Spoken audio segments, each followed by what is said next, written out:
시대의 소망 제86장 가서 모든 족속을 가르치라. 하늘 보좌에 올라가시기 직전에 그리스도께서는 제자들에게 사명을 맡기셨다. 그분은 하늘과 땅의 모든 권세를 내게 주셨으니 그러므로 너희는 가서 모든 족속을 가르치라. 너희는 온 천하에 다니며 만민에게 복음을 전파하라 라고 말씀하셨다. 제자들이 이 말씀의 깊은 뜻을 깨달을 수 있도록 이 말씀이 여러 번 반복되었다. 높은 자나 낮은 자나 부자나 가난한 자를 막론하고 땅에 거하는 모든 거민에게 하늘의 빛이 밝고 힘있게 비춰야만 하였다. 제자들은 세상을 구원하는 사업에서 저희 구주와 동역자가 되어야만 하였다. 이 사명은 그리스도께서 다락방에서 12 제자들과 같이 모이셨을 때 그들에게 하신 말씀이지만 이제 그 말씀은 더 많은 사람들에게 주어질 것이었다. 갈릴리에서 열린 산상 집회에 불러 모을 수 있는 신자들은 다 모였다. 그리스도께서 돌아가시기 전에 이 집회에 대한 시간과 장소를 친히 지정하셨다. 무덤 곁에 있던 천사는 갈릴리에서 그들을 만나시겠다고 하신 그리스도의 약속을 제자들에게 상기시켰다. 이 약속은 유월절 주일 동안 예루살렘에 모인 신자들에게 반복되었으며 그것은 다시 그들을 통하여 저희 주님의 죽음을 슬퍼하는 먼 곳에 외로이 흩어져 있는 많은 사람들에게 전달되었다. 모든 사람들이 큰 관심을 가지고 이 집회를 고대하고 있었다. 그들은 질투심 많은 유대인들의 의심을 자극하지 않기 위하여 우회로를 택하여 사방에서 집회 장소로 모여들었다. 그리스도께 대해 들은 소식들을 열심히 주고받으며 그들은 호기심을 가지고 그곳으로 왔다.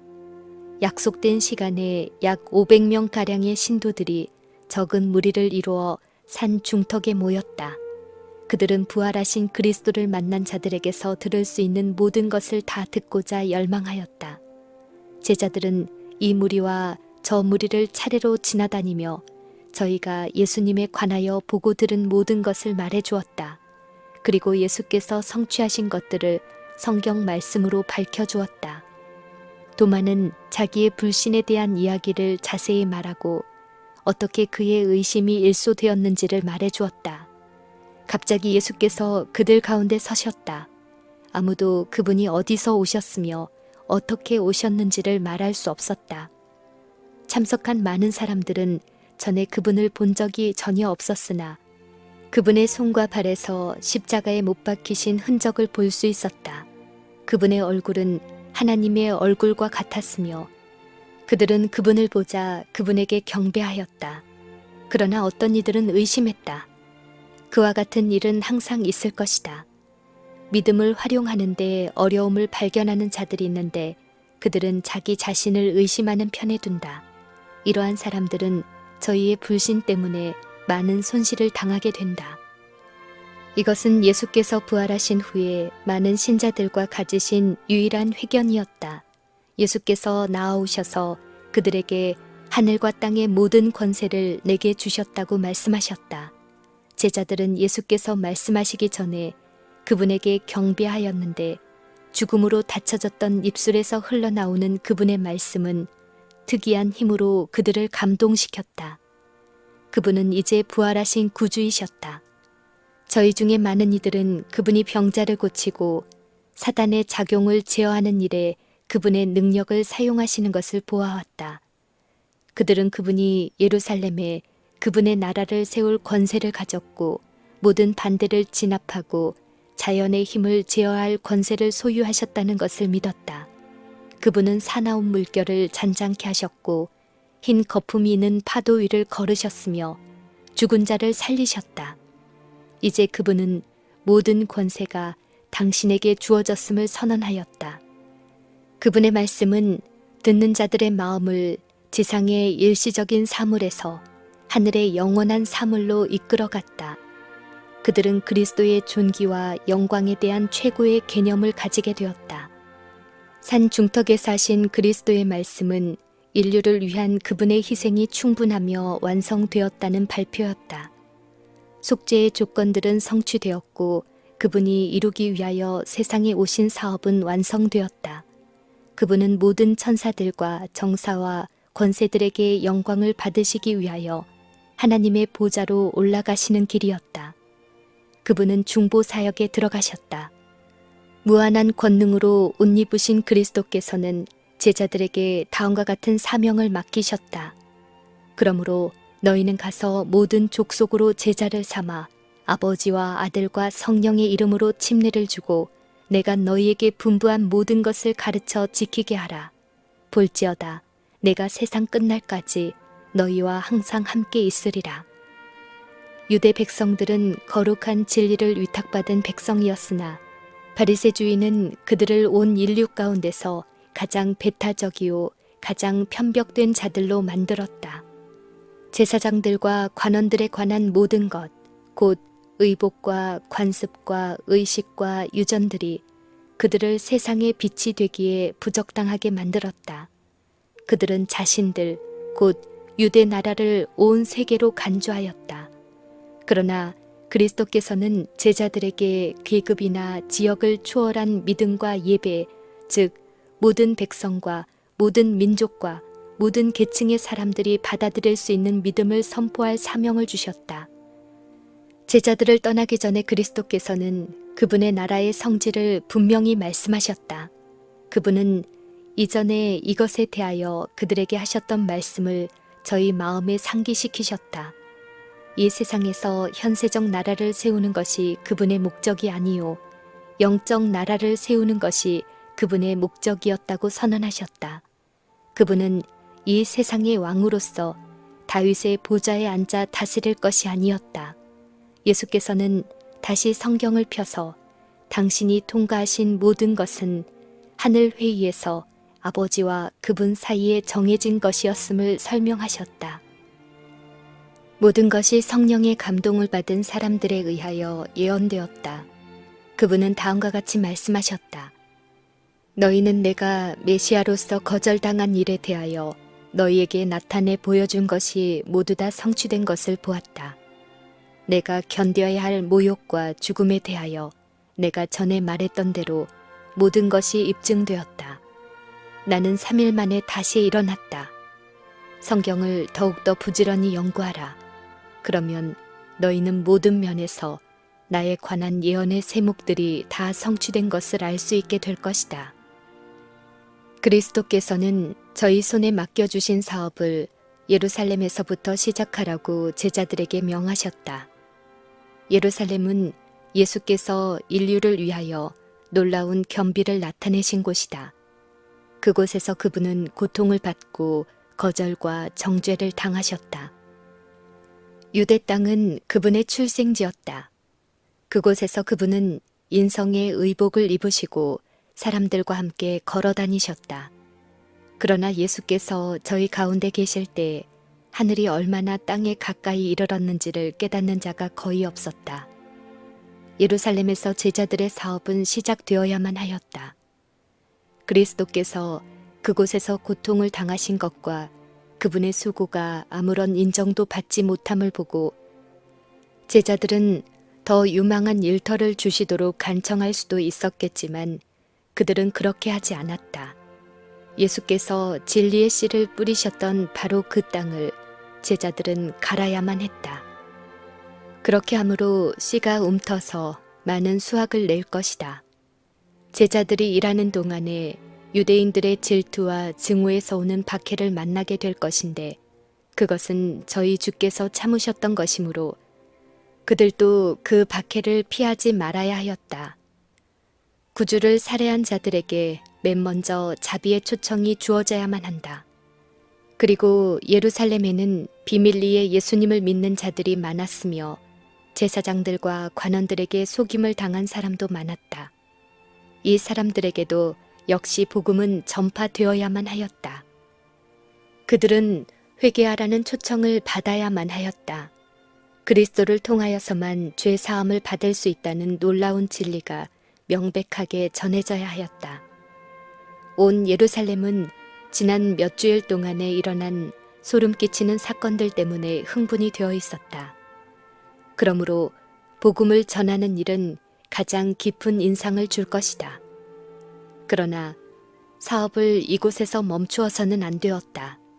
이 사업은 가장 먼 변경까지 확장되어야만 하였다. 그리스도께서는 제자들에게 다음과 같이 말씀하셨다. 너희는 세상을 위한 나의 자아 희생적 생애를 목격하였다. 너희는 이스라엘을 위한 나의 수고를 목도하였다. 비록 저희가 생명을 얻으려고 나에게 오지 않았을지라도, 비록 제사장들과 관원들이 저희가 하고자 한 대로 나에게 행하였을지라도, 비록 저희가 성경에 예언한 바와 같이 나를 거절하였을지라도 그들에게 여전히 하나님의 아들을 받아들일 수 있는 다른 기회가 주어지게 될 것이다. 자기의 죄를 고백하며 나에게 오는 모든 사람을 내가 거리낌 없이 받아들이는 것을 너희는 보았다. 내게 오는 자를 나는 결코 쫓아내지 않으리라. 원하는 모든 사람은 하나님과 화목하게 될 것이며 영생을 얻을 것이다. 나의 제자들아, 너희들에게 나는 이 은혜의 기별을 위탁한다. 이것은 제일 먼저 이스라엘에게 주어져야 하며 그 다음에는 모든 족속과 방언과 백성에게 주어져야 한다. 이것은 유대인들과 이방인들에게 주어져야 한다. 믿는 모든 자는 한 교회로 모여야 한다. 성령의 선물을 통하여 제자들은 놀라운 능력을 받을 것이다. 그들의 증언은 표적과 기사들로 뒷받침될 것이다. 이적들은 사도들뿐 아니라 저희 기별을 받은 자들을 통해서도 나타날 것이다. 예수께서는 저희가 내 이름으로 귀신을 쫓아내며 새 방언을 말하며 뱀을 잡으며 무슨 독을 마실지라도 해를 받지 아니하며 병든 사람에게 손을 얹은즉 나으리라 라고 말씀하셨다. 이때에는 독사라는 일이 가끔 있었다. 무법한 사람들은 그들의 야망을 가로막는 자들을 이러한 방법으로 제거하기를 서슴지 않았다. 예수께서는 제자들의 생명이 이런 위험을 당하리라는 것을 아셨다. 많은 사람들은 하나님을 섬기는 일이 그분의 증인들을 죽음에 처하게 만든다고 생각하게 될 것이다.